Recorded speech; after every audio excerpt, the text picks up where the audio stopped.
Well, a very good evening from Cosmic Digs, and for once I'm not digging, this is the cosmic side. Recently picked up a lovely smart telescope. It is the Vaonis Vespera II, and this scope can be controlled natively using an app called Singularity. And the Singularity app is available on two platforms.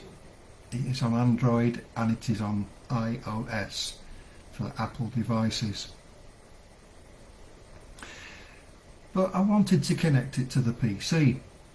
I've got a lovely all-in-one, nice big 32-inch screen, and I thought, is it possible? And I've managed to get it working. So what you're looking at now is the Singularity app running under Bluestacks, which is the Android emulator. And essentially when you download the Bluestacks app and it comes up with the main screen, it offers a search for games. Now if you type Singularity in that window, you won't see it. So you've basically got to log in onto Google Play Store. Then you type Singularity and then it pops up. Download it, run it, and the first thing it's going to ask you for, other than turning the telescope on, is the Wi-Fi address. And this is where I thought it was all going to go pear-shaped, because I was not sure if Bluestacks would pick up on the independent Wi-Fi network from the PC. Well, it does, and it connected, and it allowed me full control of the telescope. I'm actually doing an observation at the moment. So what I'm looking at, I'm 5 minutes in. As you notice, it just went from portrait to landscape. I'm looking at Caroline's Rose, which is an open star cluster in the constellation of Cassiopeia. It's roughly about 7.5 light years away. So moving the mouse sensor at the moment, you can actually see it. These are completely raw, untouched images. Those that don't know the app, the one here is the very first photograph that was captured. At the moment we're up to 34. It takes a snap every 10 seconds and it stacks them, and you can see the progress of the stacking. If I drop this down, you can see it's getting fainter and fainter and fainter. And that was the first shot that was taken. It stacks the images and we're up to 36 at the moment. It's looking quite good. But what I wanted to do was live streaming, and this is exactly what I'm doing now. I'm live streaming directly onto Facebook, and you'll be able to do exactly the same through YouTube. You will need to download a little program for that just to enable you to do so.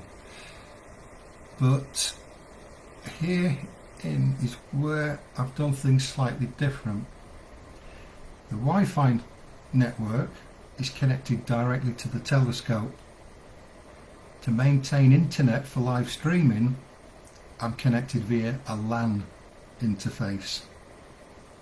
And that is the way I've managed to separate the two addresses, the two transport streams, and it is working absolutely perfectly.